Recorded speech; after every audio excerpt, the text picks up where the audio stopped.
Welcome to TaNaCh Talk. I'm your host, William Hall, broadcasting live from Kingsland, Texas, USA, with another episode of Testimonial Tuesdays, is what it used to be called. But welcoming a new guest tonight, one that we have met recently. Basically, him and I met on a phone call. I was screening. He had called into Rabbi Singer's program, and correct me if I'm wrong. It was Rabbi Singer's program you called into, right? No, it was the other rabbi. Oh, okay, Rabbi Fedoro. Okay, got it. Yes. And so as I was talking with him on the phone, I was screening the phone calls. He told me a little bit about himself, and I was like, "Oh, wait a minute, we got to get your story." So this is kind of where we're at today. I want to introduce this young man here. He's been a preacher. He's still a preacher, which is definitely makes this probably the most unique interview I've had so far. And so I'm glad to have you. I'm glad you're here, and we all want to hear for sure everything that you're going through right now. But before we do, just give us a little bit of your background. What's your current status now? Who you are, anything you want them to know up front, and then I'll give you some questions along the way to follow up with that. All right, great. Sure. So I've been a pastor of a rural church, or a couple of rural churches over the years for the last 27 years. And I guess I've always had questions on some of the deep study that I had accomplished over the years. But I always taught out of the premise of, again, what I know today is different than what I knew back then. But for all practical purposes, if Jesus was the Messiah, but now based on my further study, and of course the guidance from your show and Rabbi Tovia Singer, I see things a little bit differently. In fact, I feel my eyes are wide open and I see things through a different lens. But back then I always said, if Jesus was the Messiah, he didn't come to start a new religion. If he was to be the Messiah, right? He was to fulfill the Messiahship for the Jewish people, not start a new religion, and that we as Gentiles would be grafted in. And again, a lot of that comes from the teachings of Paul and so on. But I look at those a lot differently now, based on your show and some of the things Sure. that Rabbi Tovia Singer has said. It just makes things a little bit more clear to me than say in the past. But I always had this thing where I taught from a Jewish perspective, if that makes any sense. Sure. For example, verse by verse, chapter by chapter through the book of Genesis or the book of Samuel or anything else. I always leaned on the rabbinical commentaries, whether it be Rashi or other things that I used to feed my studies and then to teach. And I always promoted a love of Israel and a love of the Jewish people, and that's just something that's always been part of me, I guess. Growing up Long Island, New York, back in the '60s and the '70s, I just had a fascination with the Jewish people. Always have. I think I told you last time I talked to you. My grandmother, we used to drive through Crown Heights, in Brooklyn, Mm-hmm. and I used to see the Hasidim, walking down the streets, and I was fascinated by that. And then about at the age of 30, about 33, I started pastoring, and it was only because I felt led, because sitting in churches all those years, I just felt a call to minister to people like in a different way, or do things differently, if that makes sense. Sure. And I've done that over the years. Just small churches, no more than 20. I think we, on any given Sunday today, 17, 18, I'm out in the middle of nowhere. There's nothing. There's no stores, just a church and a school. Wonderful people, and I enjoyed doing it. But back in May, around Passover, and I'll just show you where my journey began here. I said to my wife, "Hey, have you ever been to a Passover dinner?" And she said, "Well, no, I have never been." And I said, "Well, let me check into that." Right. So I'm driving down the road, and as we stop, I look at my phone, and I looked up local congregations. And I called one. And next thing you know, I get a phone call back about 30 minutes later, and it was a Chabad rabbi. Again, I didn't even know what Chabad was at the time. I've learned a lot in the last 6 months. Right. Didn't realize he was a Orthodox rabbi. In fact, I thought when I called, maybe I was getting one of those Messianic congregations that you Right. guys talk about so often. And I'm very familiar with them as well, by the way, over the years, and have had some as friends, and I know a lot about where they're coming from. But anyway, he invited me, right? He invited me. And the first thing he says, Jim, you're welcome to be here, but please don't mention JC. And I said, That's you awesome. bet, Rabbi. I said, I'm not here to offend. I'm here to learn. And thank you for inviting me. And, I'll be there. And I went. And I was like, wow, it was a long night. It was a little foreign to me based on, things I've experienced in my life. But for some reason, I don't know. Initially I felt like a connection to it, right? Again, it's Judaism, and it's, especially probably Orthodox Judaism, a little more foreign to say something I've ever experienced. But he invited me back, and went back again for one of the holidays. I think it was Lag Boemer. I was like, yeah. And went and again enjoyed the time there. I made some friends with some of the men there. And next thing you know, hey, Jim, come on over, to the synagogue, the shul for, Saturday service. So I did. Once again, a little foreign to me, with the davening and the prayer and, 3 hours. At first I'm like, wow, but I'm reading along, and, they speak Hebrew, right? Right. But I follow along in English, and every once in a while the rabbi say, okay, page 301, and then I heard it in speed there. But there's just something about it, even just hearing Hebrew spoken, it just does something to me. I just don't know. I can't explain it, but I will explain it here shortly. I think at the end, Okay. why maybe I have a desire for this. So I go often. I went to the rabbi's house for Shabbat. I was like, wow, this is just the fellowship that the Jewish people celebrate every Sabbath. And when did they he come know? together. Did he know that you were a pastor at the time? Yes, he did. Sweet. Very cool. But that never bothered him. Very cool. Very In cool. fact, one day in the midst of, at his home during the Shabbat dinner afterwards, he says something, yeah, Jim's a pastor. And I'm like, I look around and he's like, oh, you are? And I didn't even know how to react. I was thinking like, I've just been called out. Like I felt like I was a spy that just got called out. Cat's out of the Is going to bag. be sent to the guillotine. And then what's funny is I also befriended another friend. Yakov is his name, and he works on a Jewish farm out here. And him and I became friends. But again, I never say, even in other circles, I don't go around saying, oh, I'm a pastor of a church, or I don't publicize it. I've never been one that went out to proselytize others. I just like to just minister, teach. You know what I mean? That's just kind of where I've been. I've never been a hard salesman. Well, anyway, we went over to his sukkah during Sukkot, Feast of Tabernacles, and he invited us out there, my wife and I, and we went. So we're sitting in there, right, in the middle of the farm. And he said, "Oh, I was talking to Rabbi Boaz. You're a pastor, Jim?" And my jaw about dropped, because I'm like, okay, what do I got to talk? How do I tell him I'm different than others? I'm not here to try to proselytize him. I'm not here to preach at him or do anything. I'm here to just to love him, to be with him, to experience his culture. And how do I do that? I'm like, and I'm like, I just froze. And I'm like, well, and I get a kick out of this gentleman. He looks from the old world. He looks like Ratavia from Fiddle on the Roof.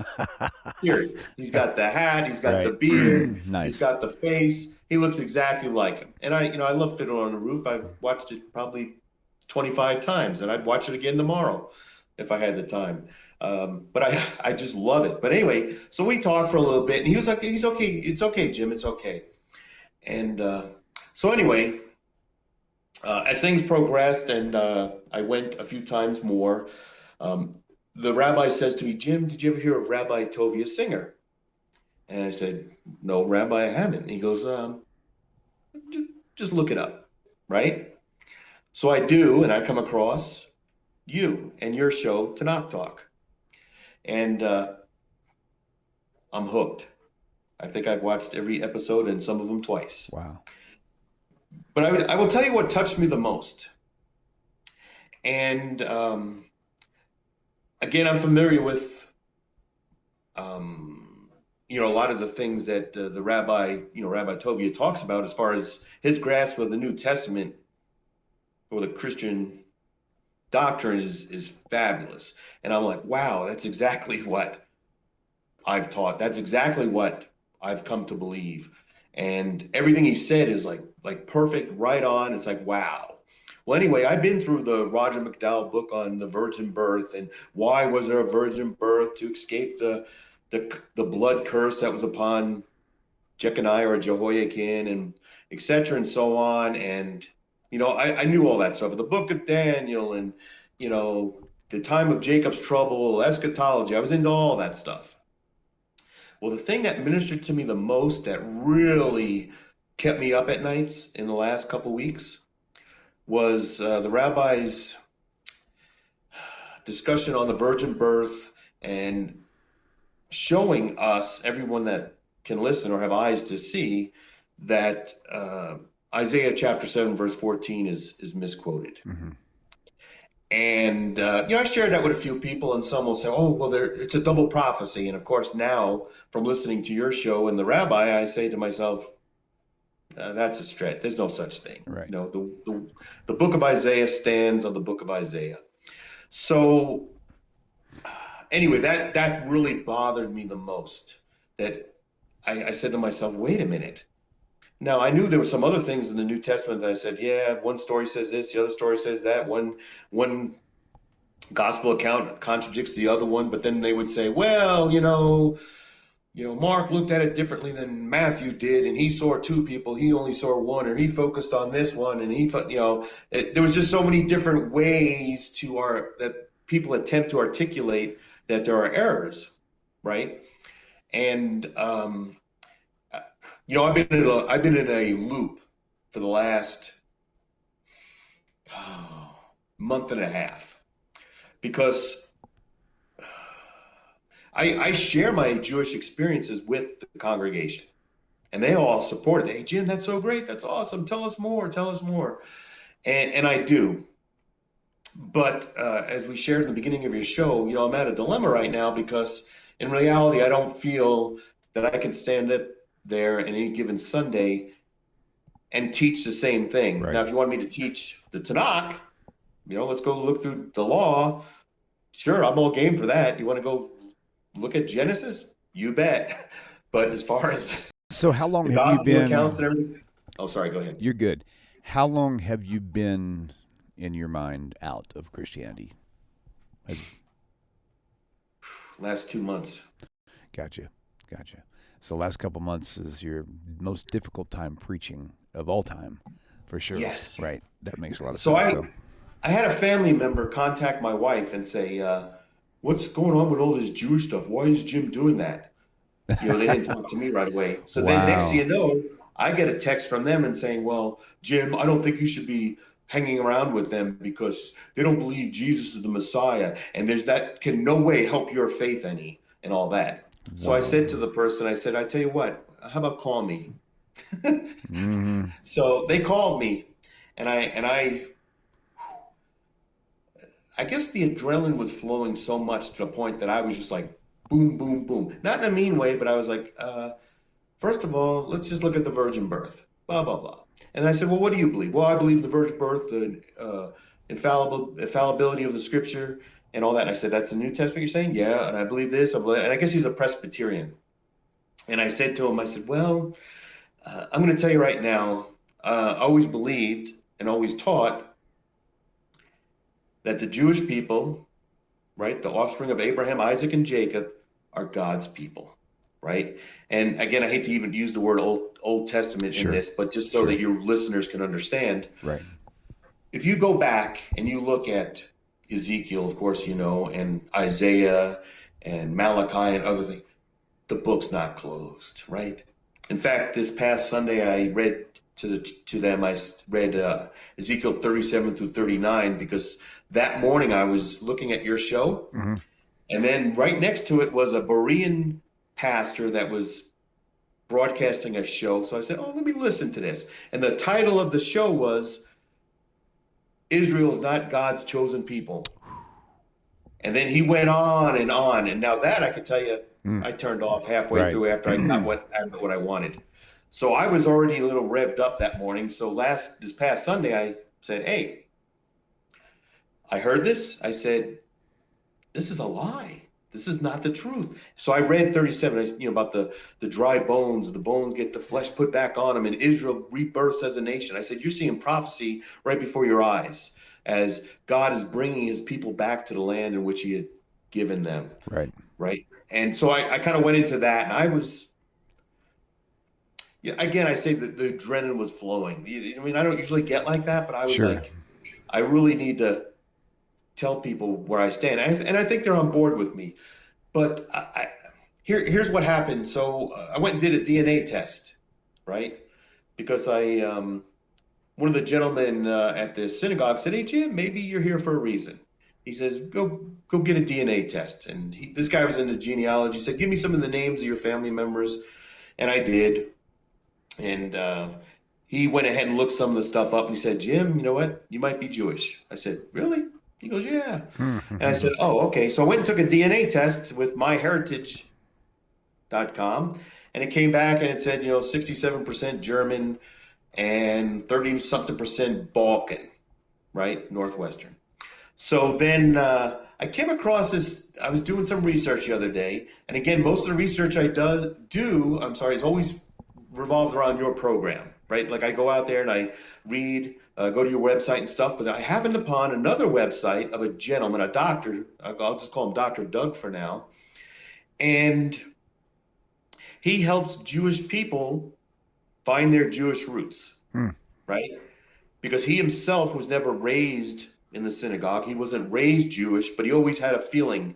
So he ended up going to university, started studying Hebrew, and he's about my age. I think he's 59, 60 years old. And anyway, he says, "Jim, those results, they don't take into sorry, I can't talk. That's right. Take in consideration everything." He goes, "Tell you what, give me access, send me your data. I'm going to upload it for you." So guess what? Last night, the doctor calls me. He says, "Jim," he goes, "I'm going to tell you right now." He goes, "You got Sephardic and Ashkenazi in your bloodline." I said, "Really?"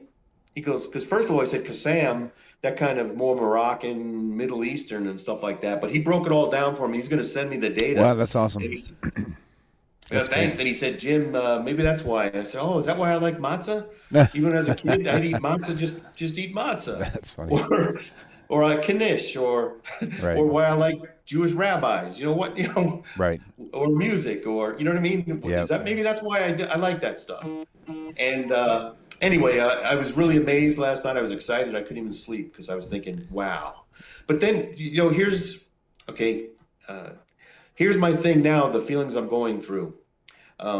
As me and this doctor discussed, and he discussed the history of the Jewish people and how they were in Spain and how they got forced out and migrated towards Western and Eastern Europe, which he said most of my ancestors probably did from Hungary and Slovakia. And he went on that. So I said, "Oh, I'm going to do some research of my own." And you know what? I guess I was disgusted of what I read. When you really look back at history of how back then, they were disallowed to even proselytize. They could not even bring people into Judaism at that time, or convert to Christianity, or you die, or convert to Christianity, and or you're out of here, right? So a lot of the Jewish people held on to their faith, right, in Hashem, and left and went throughout the world, keeping their own identity. But you know what? I have much more respect for that now than I did 5 days ago, Mhm. because I say to myself, wow, for all these years, it was either convert, die, or be banished. Right. And I thought to myself, wow, and this is what we call Christianity. I know the Christians today would say, well, we don't do that. We love them, and we didn't do this, we don't do that. But still, I could see how it could be an affront to somebody. I told my wife sometimes, I said, how can you, and I think Rabbi Tovia discussed this as well, how can you come to a Jewish person with a Greek sounding Messiah, right, Jesus, and then all these things, and come to them and say, this is your Messiah? Yeah. That doesn't make sense. Doesn't make sense at all.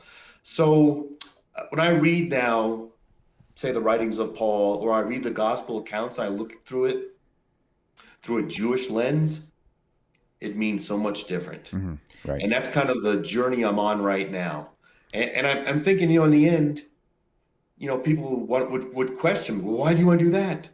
Or, would you give up your salvation? Right. I think Right. Rabbi Tovia Singer said it best. There was always forgiveness. There was always atoning for your sin, right? And repentance, right? Even David, as far as the east is from the west, God has removed our sins from us, never to remember them no more. Then why do I need somebody to make atonement? See how this makes more sense to me today? Based on your show. Right. Your show just enlightened me That's to, awesome. the blinders are off. So, And, you're now that you found out that you have Jewish DNA. Did you happen to find out it was from your mom or your dad's side? Shalom, my dear friends. Hope this message finds you well. If you like the way this channel is going and the channel has been a blessing to you, please consider supporting the channel by going to the website TaNachTalk.com. TaNachTalk.com. Thank you once again for your time and for supporting TaNaCh Talk. Shalom. So you're now that you found out that you have Jewish DNA. Did you happen to find out it was from your mom or your dad's side? Say. I didn't. Okay. The one thing I took was mostly paternal, Gotcha. but I think a lot of it would be my mother's side. She was Czechoslovakian. Gotcha. And then her mother came from the Czech Republic, and her mother came from Hungary, and then my dad's family all came from Germany. Gotcha. So you in your journey as a child growing up, you didn't really have anybody in your family who were preachers. It was just sort of something you wanted to do. Yes, that's correct. That's cool. That's cool. Right on. Interesting. So your wife, how has your wife followed along on your journey? Is she with you side by side, or is she a little behind you? Is she ahead of you? For me, my wife kind of jumped ahead of me a little bit, which was shocking, thankfully. So I would say behind me. Gotcha. She likes to joke with me. I'll play. Benny Friedman. You ever listen to any of that music? I don't think so. Oh, Benny Friedman. I love him. He's got a song. Proud Jew. I'm proud to be. It's really? catchy. Yeah, and the music videos that he puts. Benny Friedman. I think he comes out of Brooklyn, and it might be Chabad. I don't know. But anyway, Benny Friedman, Mordecai Shapiro, all those guys. Wonderful music. Okay. It's really upbeat. It's great. And my wife will say, "Well, Jim, you're not Jewish." I said, "Well, maybe I am." This is before, right? Yeah. So last night she left the room when the doctor called me, and he does DNA consulting, and he says, "Yeah, Jim, he says you're even a little bit Italian Jewish." I said, "What?" And he goes, "Well, yeah, because a lot of times the Jewish males, when they were taken to Rome for slavery, they left the women behind, and then they ended up, marrying maybe local Italian girls." And I thought, I said to him, "Well, maybe that's why I like spaghetti. I eat it once a week." Keep that in the family. So, is your wife currently now? Is she kind of understanding where you're at, or is it y'all kind of at odds? I've heard so many sad stories where the exit one follows the other, or where they split, or like an unfortunate case like mine. I started off on my journey, and my wife got curious and started to study why I was studying that way, and then she ended up at the same place. So that was really cool. So okay. So I would say so we've been married 7 years. She's not. So she participated with me with the church and stuff, but I would say she wasn't like totally active. Like she's not She wasn't like a diehard Christian. No, she wasn't, and Got she's it. not. She just believes what she believes, and that's been my premise lately. Like at the church has been, why do you believe what you believe? I've been on this kick for months now with them. Why Hmm. do you believe? Is it because I'm told to believe this? Is it because that's the way I was raised? I said, because, I often say, if you're born in the ghetto, it's hard to get out of the ghetto. Some people do, but when you're taught, Yeah, right. like, That's a good point. right? Like Yep. sometimes you don't know any better. You're raised a Christian, you don't know nothing else, and your eyes can't be open to anything else, right? And I always think it's a great attribute that a person has, that they're able to, put the wall down, open Yeah. up their eyes, and say, "Wow, I never thought about this. What about that?" So to answer your question, she is not dogmatic Got it. about any particular doctrines, and as far as her knowledge of Scripture, So she's not she's where kind of say open. She's pretty open minded then. In that yes, case, so that's she cool. attends with me. That's really cool. She That's went good. to the synagogue a couple weeks ago for a challah making, bread making class, Nice. and she enjoyed it. So I'm trying to get her involved, little by little with that. She likes the rabbi's wife, loves his kids, and we went to the Hanukkah celebration last week, and yeah, it's so a little bit behind, but she's not dogmatic. You know what I Gotcha. mean? So Well, she supports me. do y'all have children together, or do y'all have children separate? No, No. no. My children are all grown. I got children from the age of 42 down to, well, my stepson's 17. So Are we just any have of one at the house. them aware of your current choice? No, Okay. I've been trying to hint to my one son who went to Moody Bible College. I've been trying to say to him, "Hey, did you ever think about this? Hey, check out this video by Rabbi Tovia Singer." That's awesome. That's the way. Right, but his eyes aren't open. He's like, Right. "Well, missionaries are taught to, when they minister to others, to adopt the culture that they're in, or yeah, it seems like he has a counter answer to everything that I've kind of just been hinting about and said, what about Isaiah, the virgin birth? Well, blah, blah, blah. He has an answer Hmm. for everything without researching. Yeah, you'd think you probably by now that the internet's out and everybody's aware of the Tovia Singer syndrome, if you want to call it that, you would think that the Bible college would start teaching counter missionary. Yeah. How to counter missionary classes.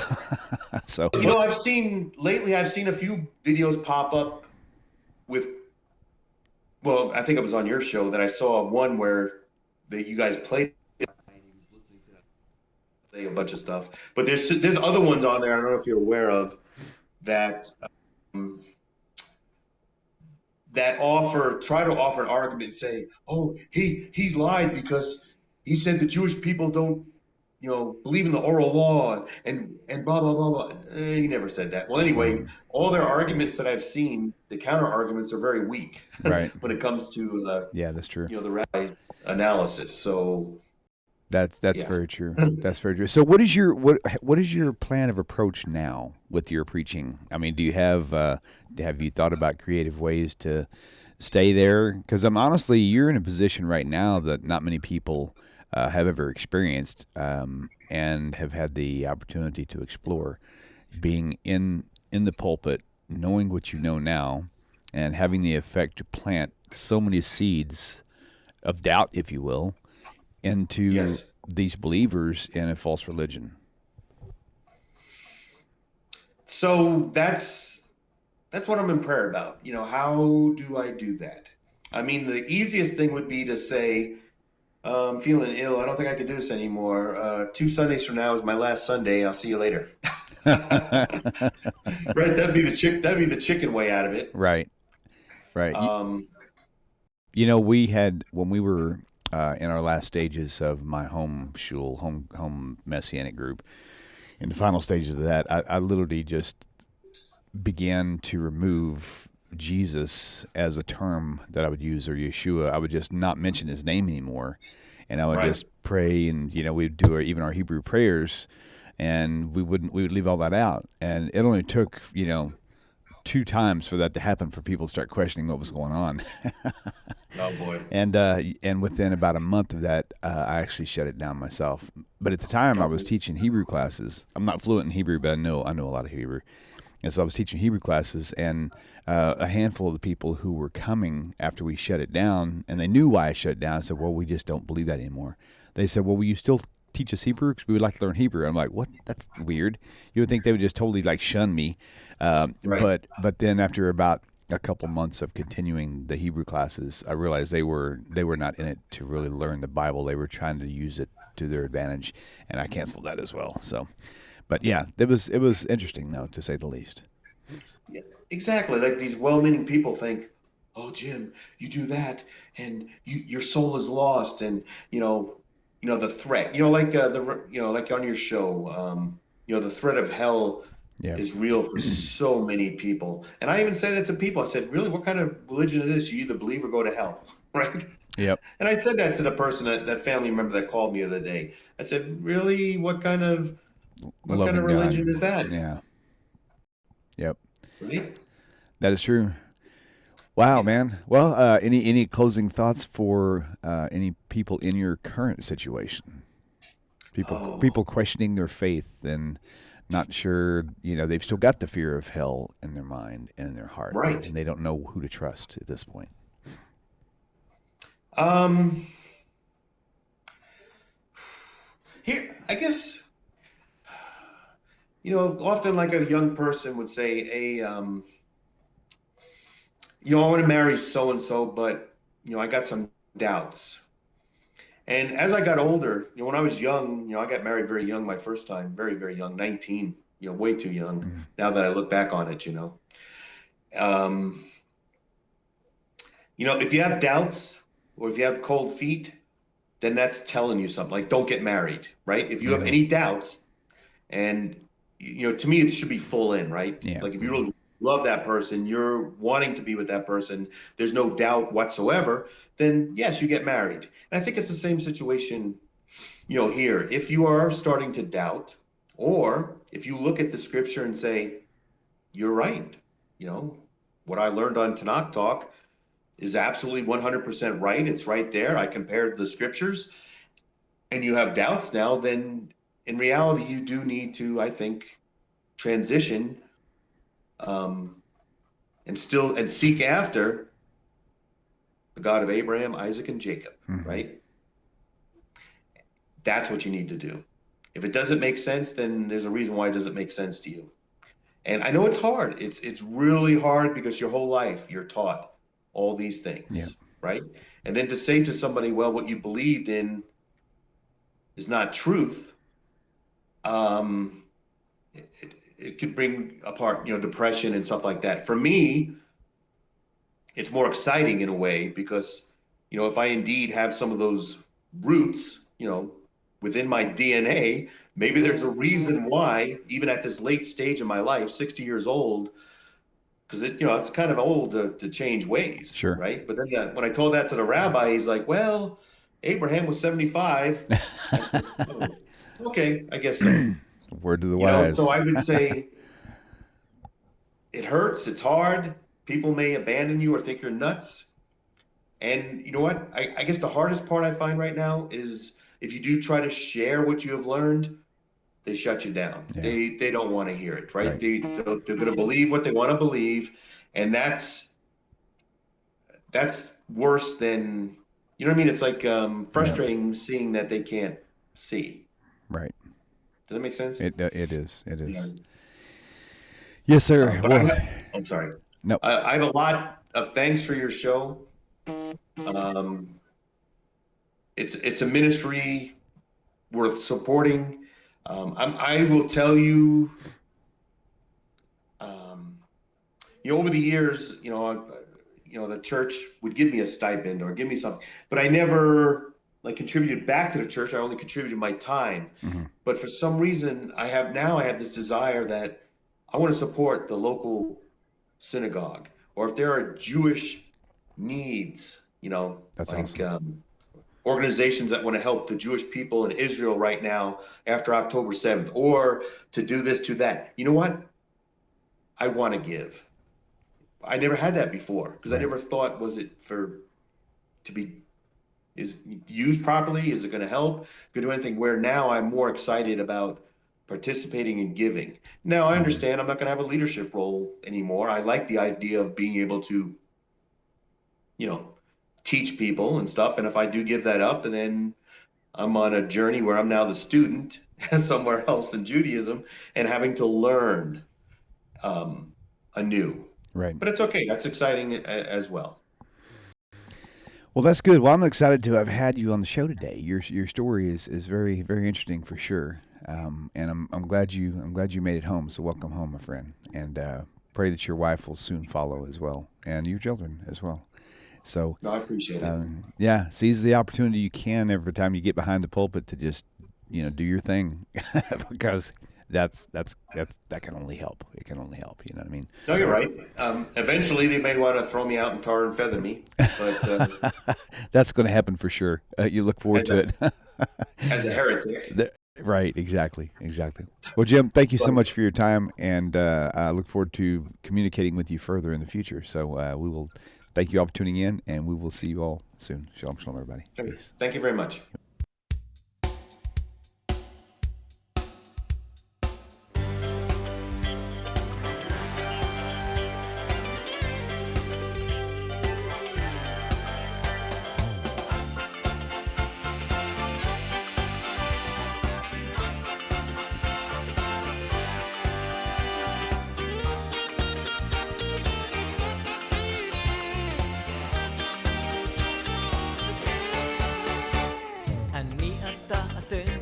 תמיד כולם ביחד, חשוב מכל חשוב והכרחי להיות ביחד. איפוק זו העוצמה, ויתור זו הגדולה, השאיפה